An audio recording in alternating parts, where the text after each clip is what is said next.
Mr. Dow, what was your father's name? John Frederick. Mr. Dow, when you were a child, you had a playmate. Someone with whom you spent many long, carefree hours, did you not? Of course, Doctor. Didn't you? And what was his name? Clifford. Clifford McNally. Did you know the McNallys, Doctor? No. Shame. There were a lot of them, and they circulated. Mr. Dow, can you not think of someone, somewhere, somehow, by the name of Harvey? Anyone at all? No. No. Never. Maybe that's why I had such hopes of it. Oh, no. I'm taking him nowhere. You made the show, you run it. Feeding with all this hogwash while Dr. Chumley's out there. You made the show, you run it.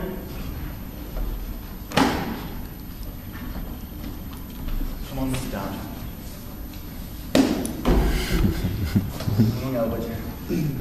Oh, very well, Live. I'm afraid I can't stop with you long. I promised to take Harvey to the floor show. Yes. Upstairs.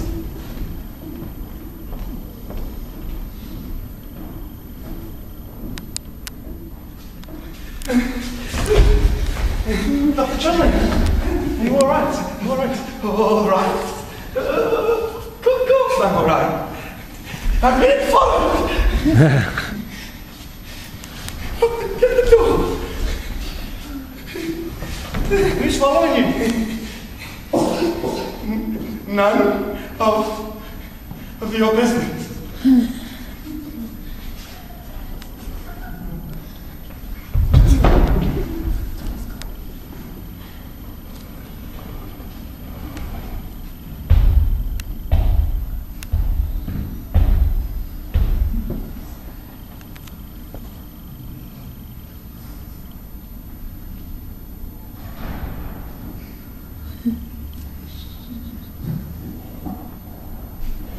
Go away, you're not that. My name is William R. Chumley, and I'm not afraid to die.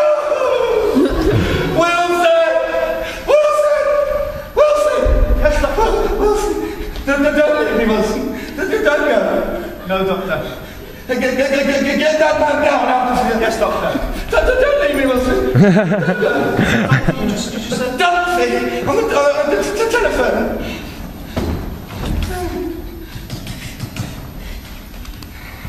Something. Give that man down his clothes back and get him down here right away. Don't leave me, Wilson. Just a minute, Doctor. Don't go. Just a minute. Mr. Gaffney. I want to talk. We've got to talk. This matter is serious. It certainly is. More serious than this. Is there somewhere we can... No. The doctor doesn't want anyone in his office right now. Sit down. Sit down, Dr. Chumley. Sit down, Michael May. Now, here are my notes. The facts. Can everybody hear me? Yeah, we can all hear you. Very well. Now, has it ever occurred to you that there might be a great white rabbit party? Of course there isn't, and anybody who thinks so is crazy. Well, I don't know why you're looking at me like that. There's nothing funny about me. I'm like my father's family. Okay. Now then, my client, Mr. Big Louis Simmons, under oath swears that on the morning of November 2nd, while standing in the kitchen, she heard a name called and turned and saw Harvey. She saw him and he was staring at her. Resenting being prison, she made certain remarks and drove him at the house. What did she say? She was empathetic. The remarks are not important. I want to know how you got this creature out of a sanatorium. I mean, home. I hate you telling him. It's not a bit like Mother. Very well. Looking him straight in the eye, he said to her, "To hell with you." To hell with you! He left. Yes, he left. But that's beside the point. The point is this something we can cope with, or is this perjury? I asked for your decision. I've been looking all over. Dr. Sanderson! Chumley, you're back. Dr. Sanderson, disregard what I said this afternoon. You are a very astute man, and I want you on my staff. Lyman, did you hear? Thank you, Doctor. Ruth.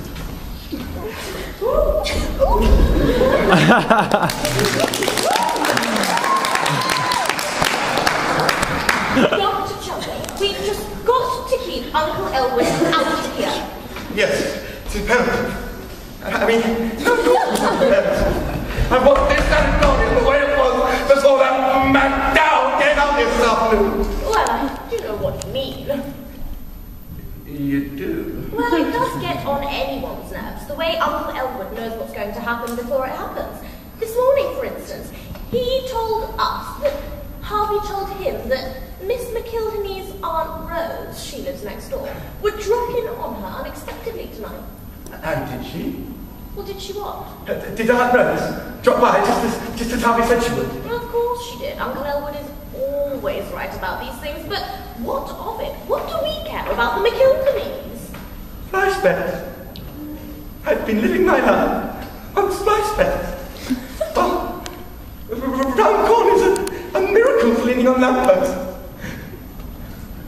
Oh, nobody here but people good. Now, I brought Elwood's bedroom. Well, why are you just sitting there? I thought you'd be signing papers about it now. Sit down, Rita. Oh, no, not there. You sit over there.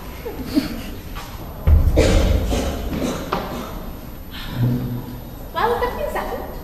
Soon will be. Doctor, may I ask you my diagnosis? Your Oh my, he was the one I was talking about.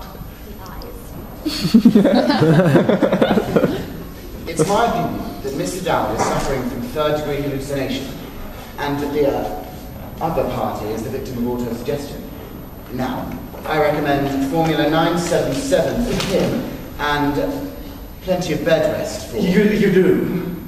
That's my opinion, Doctor. Your brother won't see this big white light anymore, disease. Not after we've given him this injection. We've used it on hundreds of psychopaths. Don't you call my brother a psychopathic case? There's never been anything like that in our family. Uncle Elwood's psychopathic. Why did you bring him out here? Where else could I take him? I couldn't take him to jail, could I? Besides, it's not his fault. With a town full of people, why did you have to pick Elwood? Stop putting your oar in. Keep your oar out. This job formula brings Elwood back to reality. Give it to him. But I doubt it will work in a case of this kind. No, it always has. Harvey always follows him home. He does? But if you give him the formula, then he won't follow Elwood home. Then when he comes to the door, I'll deal with him. Mother, will you please stop talking about Harvey as if there was such a thing? Men, you have a lot to learn, and I hope you never learn it.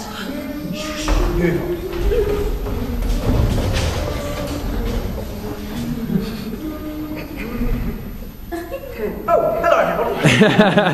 Elwood, good afternoon. Now, I brought you your slippers. Oh, thank you, Peter. Well, what are we going to do, Doctor? We've got to do something. Yes, we must. Yes, it's imperative. Well, while we're all making up our mind, let's go down to Charlie's place and have a drink. Oh, no, Elwood. If you're staying here. Yes, Uncle Elwood, stay here. But I intend to leave, you want me to stay. An element of confidence is a good thing in any discussion. It means everyone is taking part and no one is left out. I like that. Oh, Doctor, how do you get a bit hard? We are waiting for your answer, Doctor. What was that? What is your decision? I mustn't be alone with this man. If you'll all go and wait outside, I shall give you my diagnosis in a moment.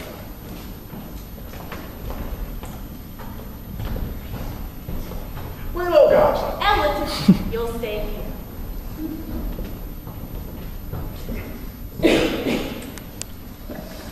Mr. Dowd, let me get you a chair. Oh, thank you, Doctor. Let me get you a cigar. Oh, thank you very much, Doctor. What kind of man are you? If I give you one of my cards. Where on the face of this kind old earth did you ever find anything like him? Oh, Harvey, the booker. Now it's true that he has a function, that he... That he gets advance notice. Certainly it's true. Harvey is versatile. Harvey can stop clocks. You've heard the expression, his face can stop a clock. Yes, But Harvey says he can look at your clock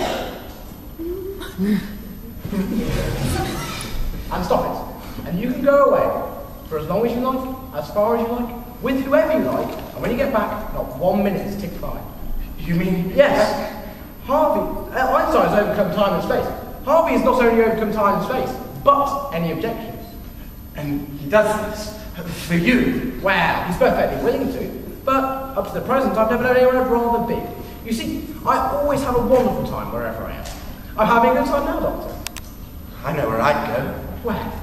I'd go to Pittsburgh. Pittsburgh, USA. There's an old roadhouse just outside Pittsburgh with a grove of maple trees. Cool, green, beautiful. My favourite tree. I'd go there with a beautiful young woman. A strange woman. A quiet woman. Under a tree. I wouldn't even want to know her name. I would just be Mr. Brown. Why wouldn't you want to know her name? You might have mutual friends. I wouldn't let her talk to me. I'd send her out for some cold beer and tell her things that are locked in here, things that I've never told anyone before. And then I'd send her out for some more cold beer. No whiskey? Beer is best. Well, maybe under a tree, but the lady might like a cocktail. I'd want her to stretch out a cool, soft hand and stroke my head and say, "Oh, you poor thing, you poor thing." How long would you want this to go on for? Cold beer, Pittsburgh, and poor things for 3 weeks. Wouldn't they get a trifle monostomy? No, Mr. Dow. It would be wonderful. Well, I think you're making a great mistake in not allowing the woman to talk. If she gets around to talk, she might have some interesting little news items. And I'm sure you're making a mistake with all that cold beer and no whiskey. But it's your 3 weeks. Cold beer, Pittsburgh, and one last fling. Oh my God.